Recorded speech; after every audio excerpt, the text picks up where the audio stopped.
Students, we'll learn now the derivation of one-dimensional wave equation. Before deriving the one-dimensional wave equation, some empirical laws we'll be using in finding the derivation, which you have already studied in your physics. Those three empirical laws which we are going to use in finding the derivation of wave equations are: tension T is same throughout the string. That is the first law. The second one is the motion of the string is in small transverse vibration. And the third one is the effect of gravity can be neglected due to large tension T. Are the three empirical laws which we are going to use in deriving the wave equation. Now we'll move on to the derivations of wave equation. For that we have to consider this diagram. What is this? First, let me consider a string. I'm taking a string. I'm fixing the string on the x-axis by tightly stretching its end and fixing it into the 2 points. That is, this is one of the point, this is another point. That is, consider a flexible string tightly stretched between 2 fixed points. These two are the fixed point. I'm tightly stretching and I'm fixing to these 2 points. Let us consider a force acting on a small element A and B of length delta x. Let us consider the force acting on a small element A and B. I am taking A and B are the 2 points on the string such that A is of x distance from the origin and B is of x plus delta x distance from the origin. A and B are any 2 points on the string where A is at x distance from the origin and B is at x plus delta x distance from the origin. Okay, rho is the density of the string. What is the definition of the density? We have already studied. That is, density is mass per unit length. Now, let T1 and T2 be the tensions at the point A and B. This A point and B point, 2 tensions are acting. That is T1 and T2. T1 is downwards and T2 is upwards. So you will get here negative sign for the force and here you will be getting positive sign for the force.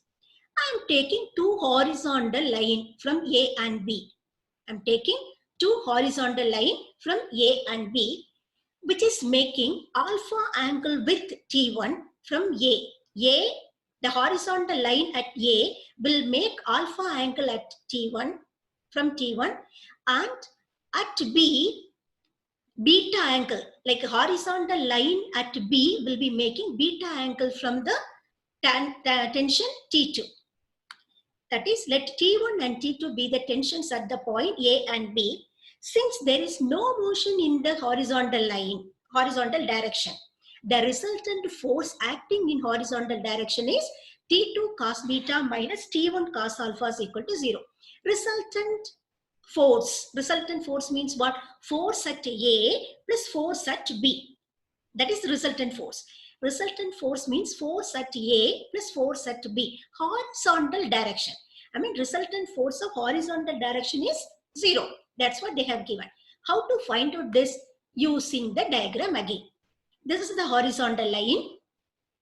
This is the tension T1. This is alpha, the angle. So, what is the horizontal, this line? Like, how will you find out the horizontal force here?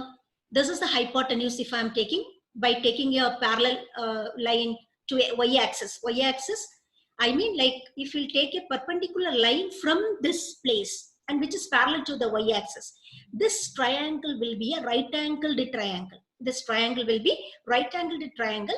We know that for the right-angled triangle, sine theta, any right-angled triangle, sine theta will be opposite side divided by hypotenuse and cos theta will be adjacent side divided by hypotenuse. So the opposite side divided by hypotenuse, sine. So opposite side will be hypotenuse into the sine theta value you will get. Here Opposite side is vertical. So vertical you will be getting T1 sine alpha. Horizontal line you will be getting T1 cos alpha. Since T1 is downward direction, you will be getting negative, and T2 is upward direction, you will be getting positive. Similarly, you draw a line like this, perpendicular line to the perpendicular line from the tension T2 to the horizontal line. So you will be getting a 90 degree, that is right angled triangle. So the horizontal direction, along the horizontal direction, the force to be is same thing. Horizontal means what will you get? T2. T2 is positive cos beta. Similarly, if I am taking a vertical, like this vertical line if I am taking, then it will be T2 sin beta, or the force. Thus we have got the resultant force acting in horizontal direction is T2 cos beta minus T1 cos alpha is equal to 0. That is, T2 cos beta will be equal to T1 cos alpha, which is equal to T. This is negative. I'm bringing this term to the other side. You will be getting T1 cos alpha. Both I am taking T. T I'm saying, a T value I'm saying. That is, I'm considering this as T. Keeping this as equation number 1, I'll move on to the next one. The next one is what? I'm going to find out the vertical direction of resultant force. Before that, what is this alpha and beta? Here alpha and beta, the angle made by T1 and T2 with the horizontal. Okay. And the resultant force acting in vertical direction. What is force? Force is resultant force acting in the vertical direction. That is T2 sin beta minus T1 sin alpha. Mass, that is rho into delta x. How I have got this rho into delta x? Because we know that density is mass per unit length. So mass is density into unit length into acceleration. What is acceleration? Rate of change of velocity. What is velocity? Rate of change of displacement. I mean, acceleration is second order derivative of u with respect to t. Since here u is a function of x and t, I am writing acceleration is dou square u by dou t square. That is equation number 2. Now, I am dividing equation 2 by t, capital T. That is this equation 2 by capital T I am dividing. Each term I have to divide by t. So what will you get? T2 sin beta minus T1 sin alpha divided by T is equal to this entire term divided by T. That is rho delta x by T into dou square u by dou t square. Now this I am dividing. That is T2 sin beta by T, T1 sin alpha by T is equal to this side remain the same. Rho by T into delta x dou square u by dou t square. Now each term I have divided by T. But this T I'm going to change in terms of T2 cos alpha, cos beta, and this T I'm going to write it as T1 cos alpha. From where I have got this T2 cos beta and T1 cos alpha? From equation number 1. What is equation number 1? T2 cos beta is equal to T1 cos alpha, which is equal to T. I mean, in place of T, I can write T2 cos beta also, T1 cos alpha also. Anything I can write. Now, since this term have contained T2, so I am writing instead of T2 as T2 cos beta.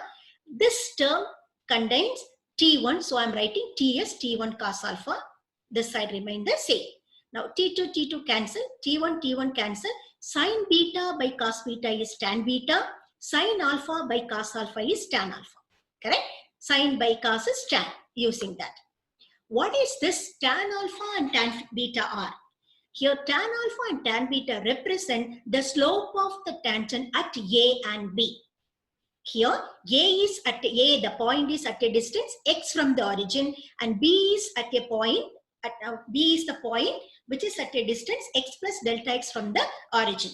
Tan alpha and tan beta represent the slope of the tangent. What is the definition of slope of the tangent? Slope of the tangent is denoted by dy by dx. If y is a function of x, slope of the tangent is dy by dx. Here what will you get?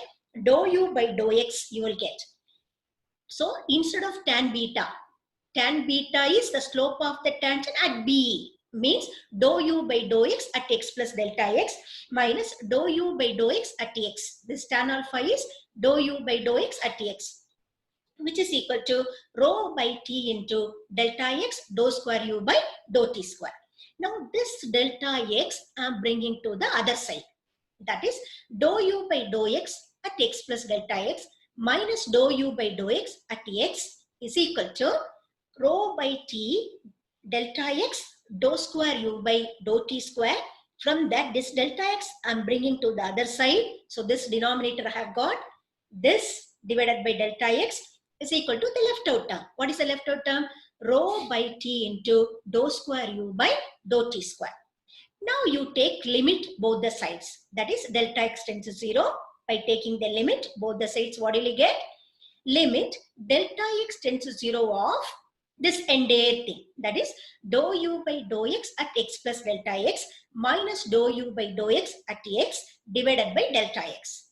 This side also I am applying the limit. That is limit x tends to 0 of rho by t of dou square u by dou t square. But this side will not be affected because of applying limit delta x tends to 0. Because there is no x terms, there is no delta x terms, completely constant. This part is constant. So we will get rho by t into dou square u by dou t square. What is this? This is the formula for partial derivative. What is partial derivative definition? Dou u by dou x can be represented using the formula limit delta x tends to 0 of u of x plus delta x minus u of x divided by delta x. That is u of x plus delta x minus u of x divided by delta x. When delta x tends to 0 will be dou u by partial derivative of u with respect to x. Here instead of u we have got dou u by dou x. So this is partial derivative of dou u by dou x. That is dou square u by dou x square is rho by t into dou square u by dou t square. Bring this rho by t to the other side. So what will you get? Dou square u by dou t square will be t by rho of dou square u by dou x square. Denote this by c square. That is c square is equal to t by rho. In the sense you will get the equation as dou square u by dou t square is equal to c square into dou square u by dou x square. Equation 3 is called the one-dimensional wave equation. Thank you.